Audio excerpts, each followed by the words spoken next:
baraya ngaran-ngaran di lembur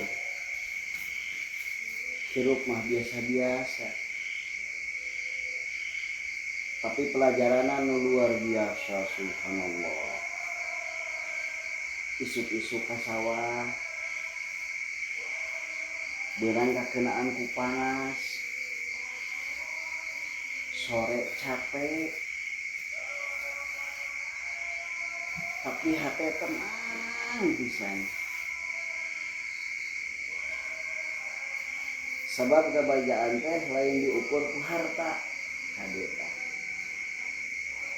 tapi seutikna keluhan mun maneh sono kahirupan kabiasa-biasa like jeung share supaya beuki loba nu inget kana ka asalna.